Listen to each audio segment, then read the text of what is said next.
नमस्कार, happy new year. आप सभी का मार्गदर्शन अकादमी यूट्यूब चैनल पे मैं अनिल मिश्र एक बार फिर से बहुत बहुत स्वागत करता हूं। आप हमारे इस यूट्यूब चैनल के नए व्यूवर्स हैं और अब तक आपने चैनल को सब्सक्राइब नहीं किया हुआ है तो चैनल को सब्सक्राइब कर दें, लाइक कर दें, शेयर कर दें, बेल प्रेस कर दें, जिससे कि जब भी हम वीडियो डालें उसकी नोटिफिकेशन आपको तत्काल प्राप्त हो सके।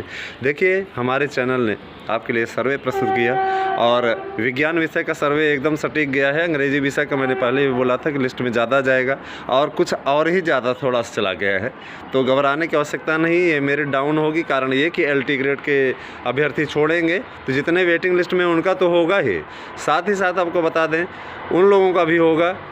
इसके बाद एक लिस्ट और आएगी, बात हमारी हो चुकी है, परेशान होने की आवश्यकता नहीं। अगर मेरिट F हटा करके बनी हुई है तो भी इस पर कोई फ़र्क ज़्यादा नहीं पड़ने वाला है। वैल्यू बढ़ा दी गई प्रश्न की, वो आपके लिए नुकसानदायक नहीं, एक तरीके से आपको नंबर दे ही दिया गया है। ठीक है, कहीं कहीं होता क्या है कि मेरिट बनाने में ये लोग अलग प्रक्रिया का पालन कर देते हैं, अलग प्रक्रिया अपना लेते हैं, तो इस बार कुछ ऐसा ही हुआ है।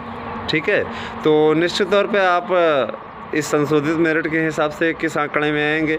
आज जिन विषयों का रिजल्ट अब जारी होने वाला है 1 से 5 के बीच में, उनकी अपडेट दी जाएगी।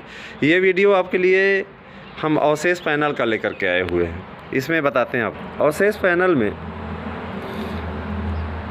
सभी विषयों में मान के चलिए कि नहीं कुछ तो, चाहे हिंदी हो, चाहे संस्कृत हो, चाहे कला हो, चाहे विज्ञान हो, हाँ, चाहे सामाजिक विज्ञान हो, सभी विषयों में सीटें अच्छी पर्याप्त संख्या में खाली हैं।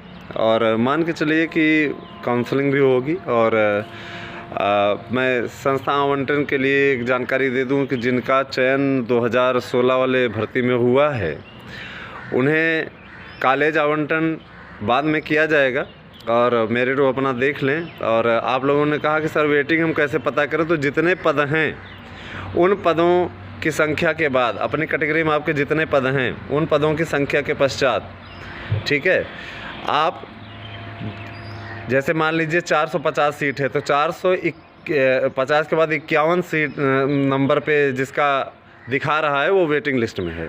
ठीक है, और जहाँ तक वो वेटिंग लिस्ट दिखाई गई वहाँ तक फिर वेटिंग लिस्ट में ही आप आए हुए हैं। कारण ये कि जिनका चयन हुआ है उनके आगे कैटेगरी लिखी गई है, लास्ट में भी एक कैटेगरी लिखी गई है। जैसे मान लीजिए कोई OBC का कैंडिडेट जनरल में चयनित है, ठीक है, तो एक बार जनरल लिखा हुआ है, दूसरी बार लिखा है कैटेगरी उसकी वास्तविक कैटेगरी, OBC का कैंडिडेट है, जनरल में चयनित हुआ है। ठीक है, इसी प्रकार से जनरल का है, जनरल में चयनित हुआ है तो 2 बार लिखा हुआ है जनरल। तो आप इसी प्रकार से समझ लीजिए, आपका नाम है, रोल नंबर है, कैटेगरी है, फिर कैटेगरी है, तो वो व्यक्ति चयनित है निश्चित तौर पर। और जिनके आगे एक बार कैटेगरी लिख करके दोबारा नहीं लिखा है वो लोग वेटिंग लिस्ट में हैं। ठीक है, ये आपको जानकारी दी गई है, बहुत ही महत्वपूर्ण जानकारी है। और कॉलेज आवंटन का कार्य बाद में होगा, इस बात की भी जानकारी आपको दी जा रही है। अवशेष पैनल 2013 में भी है और 2011 में भी कुछ अवशेष पैनल आने वाले हैं, जिसकी विस्तृत रिपोर्ट आज हमें प्राप्त हो जाएगी और हम शाम के समय में आपको लिए जो वीडियो प्रस्तुत करेंगे उसमें ज़रूर आपको पूरा बताएंगे, पूरी डिटेल बताएंगे। मार्गदर्शन अकादमी पर इसी प्रकार से जुड़ करके लाभ उठाएं और निश्चित तौर पे आपका चयन हो, इस प्रार्थना के साथ आपको एक बार फिर से नव वर्ष की बहुत बहुत शुभकामनाएं। आप सभी का दिन शुभ हो।